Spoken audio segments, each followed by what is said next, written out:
کھول دیجیے، آپ اوپن دا ڈور، دروازہ کھول دیجیے. تو سورہ فاتحہ کو فتح اسی لیے کہتے ہیں کہ یہاں سے جو ہے قرآن اوپن ہوتا ہے، کھلتا ہے. قرآن، سورہ فاتحہ پورے قرآن کا مقدمہ ہے. اگر آپ قرآن کو سمجھنا چاہتے ہیں تو سورہ فاتحہ کو سمجھ لیجئے. علماء فرماتے ہیں، مفسرین فرماتے ہیں، سورہ فاتحہ کے 3 جز ہیں.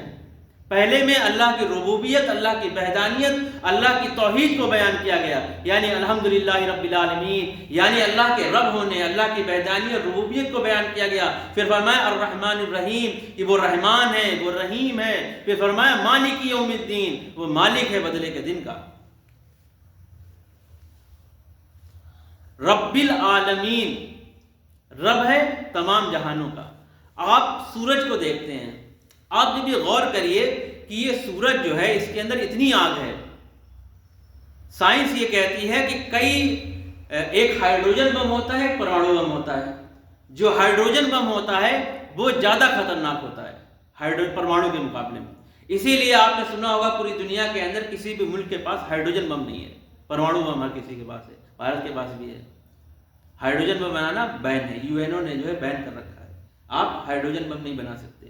سائنس یہ کہتی ہے کہ کئی ہزار ہائیڈروجن بم ایک ساتھ داغے جائیں تب سورج کے برابر گرمی پیدا ہوگی.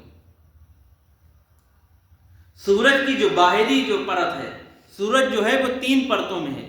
ایک یہ پرت ہے، ایک یہ پرت ہے، اور ایک بیچ والا حصہ جسے آپ کیندر کہہ سکتے ہیں. جو کیندر ہے وہاں کا ٹمپریچر -15,000 ڈگری سینٹی گریڈ ہوتا ہے. اس کے اوپر والی پرت کا 5,000، اس کے اوپر والی کا مائنس بتا رہے، پلس میں 15,000، اور اس کے بعد 5,000، پھر اس کے بعد 3,000، سب سے آخر میں جو ہوتا ہے. اگر آپ کی یہ اوزون پرت نہ ہو اور سورج ڈائریکٹ آپ کے پاس آئے تو آپ جل جائیں گے. آپ ذرا غور کریے، اللہ تعالیٰ نے آپ جس دھرتی پہ رہتے ہیں اس کو بنایا کیسے. آپ دھرتی کے بغل والے گرہ پہ چلے جائیں تو وہ آگ کا انگارہ ہے، اور ادھر والے پہ چلے جائیں تو برف کا گولا ہے. اللہ تعالیٰ نے آپ کی جو ہے دھرتی کو، آپ کی پرتھوی کو اس طریقے سے بنایا کہ یہاں گرمی بھی ہے، ٹھنڈ بھی ہے. آپ سانس بھی لیتے ہیں، آکسیجن بھی ہے، نائٹروجن بھی ہے، کاربن ڈائی آکسائڈ بھی ہے.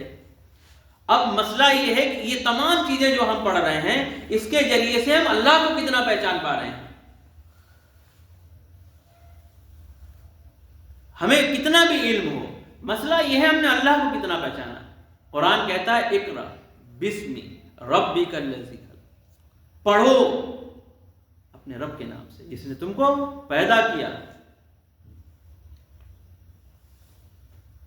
ہم نے پڑھنا چھوڑ دیا، تعلیم نہیں حاصل کی، اور جب ہم نے تعلیم نہیں حاصل کی تو ہمیں قرآن نہیں سمجھ میں آتا. لکھنؤ ہمارا جانا ہوا آج سے 3-4 سال پہلے، تو ہائی کورٹ کے وکیل صاحب سے، وہ ہمارے دوست کے والد صاحب تھے، وہ پریکٹس کرتے ہیں ہائی کورٹ برانچ، وہ لکھنؤ کی برانچ میں. تو ہماری ان سے بات ہوئی، تو کافی دیر تک بات ہوئی. تو وہ کہہ لیں مولانا صاحب ہم قرآن پڑھتے ہیں، قرآن کا ترجمہ. تو ہم نے پوچھا کہ وکیل صاحب آپ کیا سمجھتے ہیں، قرآن کیا سمجھ میں آتا ہے آپ کو؟ تو انہوں نے کہا کہ جب ہم قرآن پڑھتے ہیں تو ہمیں ایسا لگتا ہے قرآن سنویدھان کی کتاب ہے. اور جب ہم نے خود وکالت کرنا شروع کی 2021 میں، تو ایک صاحب نے ہم سے جو ہے ایسی کچھ بات ہوئی، تو انہوں نے کہا کہ مولانا اس کے بارے میں آپ کی کیا رائے؟ تو ہم نے کہا یہ سنویدھان کے فلاں آرٹیکل کے خلاف ہے اور قرآن کی فلاں آیت کے خلاف ہے.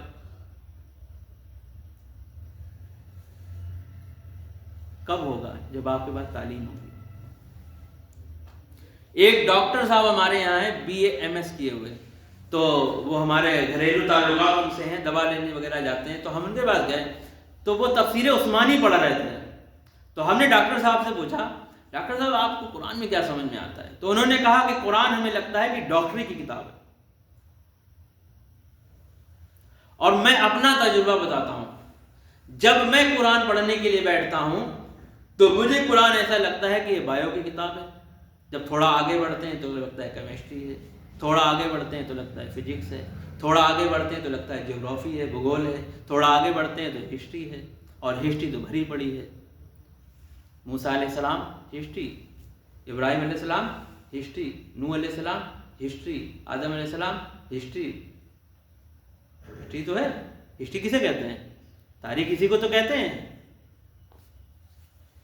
لیکن ہماری نگاہیں کیا دیکھ پا رہی ہیں؟